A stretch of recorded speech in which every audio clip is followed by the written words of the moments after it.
So, I hope you guys can hear me. It's like 1:40 in the morning. But I just finished reading, let me get it, Tower of Dawn by Sarah J. Maas.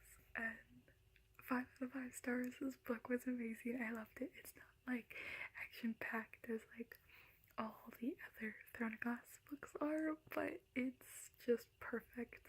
And like, I used to hate Kale, but now I love Kale, and I love Irene, and I love all of these characters, and I'm just so like pumped for the next book, and I'm so nervous still because of that epilogue, Fireheart. Oh my god. I'm happy. I'm also like I don't even know how to describe how I'm feeling right now, but that's how I'm feeling.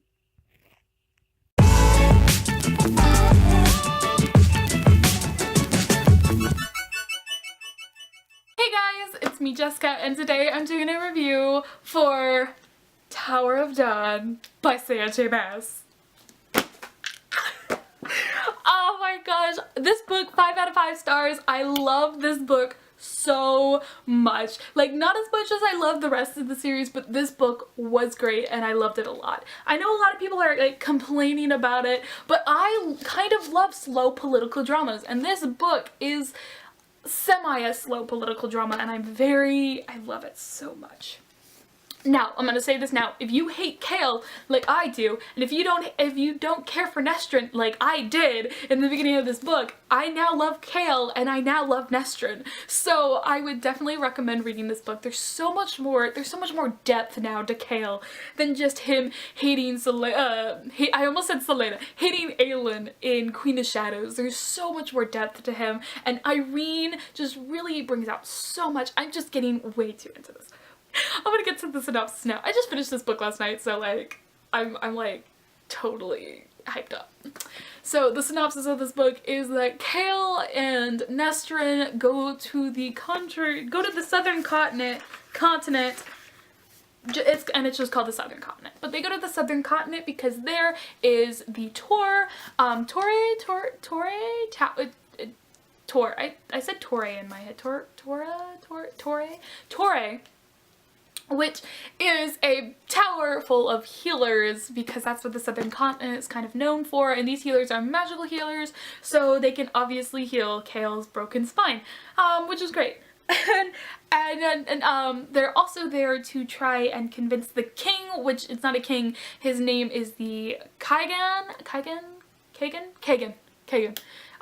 Instead of a king, it's the Kagan, and he's kind of the emperor type thing. But they go there to try and convince the Kagan to help out in the war against Irwin. So that is what Nestrin and Kale are there to do, and it's very exciting. And I'm gonna go into spoilers now. I love Irene and Kale. I ship it so much, and I also ship Sartaq? I also ship Sartaq and Nestrin. I love them. They are beautiful, and I can't believe it took them the whole book to kiss. But like, he basically proposed to Nestrin, and I'm like so excited for them. And Sartaq better not die, because if Sartaq dies, then I am going to be so upset. Like, just don't kill Sartaq, please. Don't kill Sartaq. Don't kill him. Just don't kill him, and don't kill Irene, and don't kill Kale, and don't kill Nestrin, please. Just don't. Like, okay. I want to talk about the beginning of this book, because at the beginning of this book I was not having some high hopes, because first chapter, literally Kale is complaining about everything, and I'm like, Kale, stop complaining, please, you're annoying me. And then Nestrin was a little, like, annoying. It took to page 13 to finally get some dialogue, and I was like, 13? Page 13, come on, like, seriously? But, besides that, it started to go a little smoother. The royal siblings did annoy me. Hazar,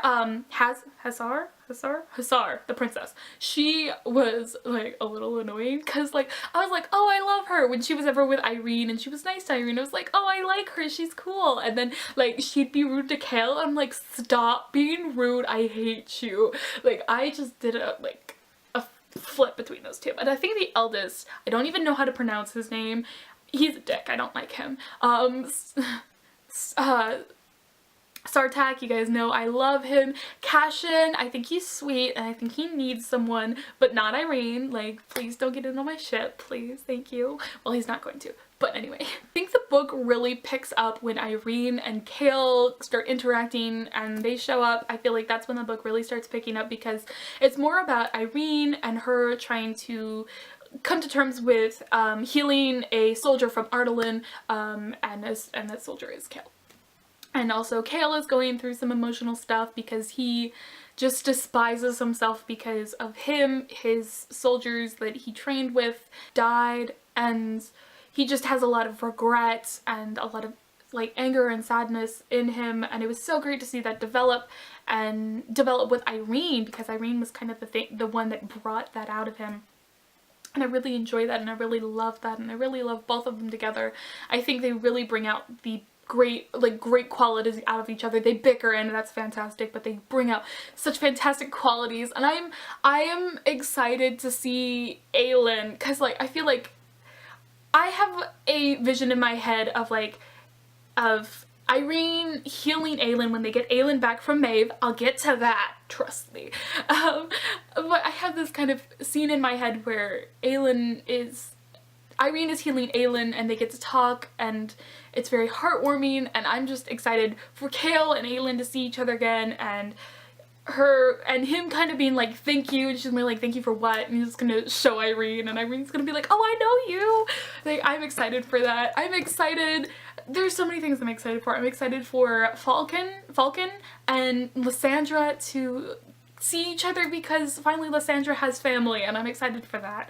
I hope Falcon, yeah, I believe his name is Falcon. I hope Falcon gets his years back. I remember him from the Red Desert story, so that was cool. I like how she brings characters that everyone thinks are like passing characters back in, and they're like actually important characters in the story.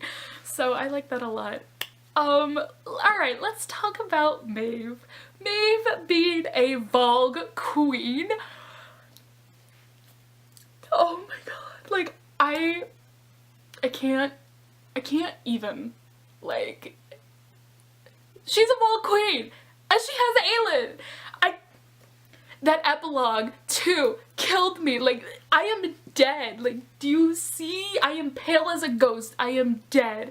Like, Maeve is a Vogue queen, has manipulated everyone through history to think there were 3 goddesses and she's one of them. She literally, I can't. There are just so many implications, and like, was this even foreshadowed? If it was foreshadowed and like no one ever caught it, or like, I bet some people caught it, and like some people had to have catch this, but I didn't, and like Sarah J Maas can always do things that I don't expect, and I'm really great at guessing things, so it's just ridiculous. And when they're at the party and there's like the king and queen, no, sorry, the Kagan and the empress, the Kaganess? I think it's empress. They're not at the dinner, and so the dinner gets very porno with the couches and dancers and servants trying to please people. Yeah, that part.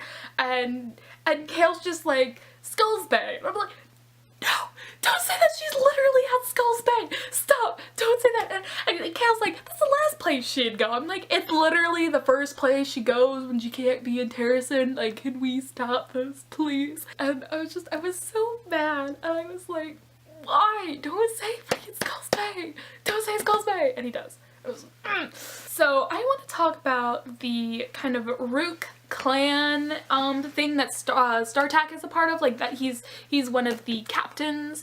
I love that whole society. I think it's fantastic. It's very homey. It's very kind of, it's got this like great community kind of vibe about it, and that's kind of what Nestor needs. And I want her to be a part of it. I want her to like live with Sartak in the southern continent, which is kind of like her home, but I still want her in the story, which she's going to be, which I'm excited about, but that means we're gonna have to get a new captain of the guard, and I'm like, who's gonna be the captain of the guard now? I don't know. But I'm so excited. I'm so excited. Like, this book has me so pumped. Like, I was so nervous for Empire of Storms, but now I'm so pumped for it. Because, I mean, now we have the southern continent with us and fighting this war against Erwin, and it's going to be fantastic, and it's going to be so intense, and I just, part of me can't even deal with it. What else do I want to talk about? Okay, let's talk about the twist in the end where Duvet, the princess, is possessed by a Vogue, and I'm like, that Vogue is smaller because by getting pregnant, no one's going to hurt her because she's pregnant. Like, literally, throughout the whole entire climax, it was them trying not to hurt her because she's pregnant. Like, it's, if you're gonna possess someone, possess a pregnant woman because no one's gonna hurt you. In the end, when she has to pay the price, and now Kale and Irene's souls, they're bonded, they're together, like one soul for two bodies, kind of thing. I hate that. Like, I love that Kale is alive, but I hate that, like, he's going to be, I don't want to say weakened, but he is, I don't know, I don't have another word, but the word handicapped. He's kind of just like, he has to be with Irene all the time, or like during the battle she can't heal anyone so he can walk, and then after the battle, like, it's like, I don't know how this is gonna work, and I'm a little nervous to see how it's gonna work with this whole bonding thing, but I'm happy they're bonded, and I am happy they're married, because that makes me happy. This book, part of me was, before I read the book, part of me was like, why did she make a whole book about Kale? Like, we don't need this, a novella would have been fine, but I'm happy that we have it as a book, and I feel like everything that was in there was needed, and I'm happy. I'm happy with a Kale book. You guys, this is, like, I don't know how Sarah J Maas did it, but I like Kale. Now, I like him. I like Kale. And if you guys didn't know, from, I think, Crown of Midnight onward, I hated Kale. But now I like him. And I don't know how Sarah J Maas did it, but she did it. And I think Irene did it, really. It was really Irene. So that is my review for Tower of Dawn by Sarah J Maas. If you like this review, please give it a like. Also, comment down below, that would be awesome, and make sure to subscribe and ring that bell as well. I hope you guys are having a fantastic day. I will see you in the next video. Goodbye!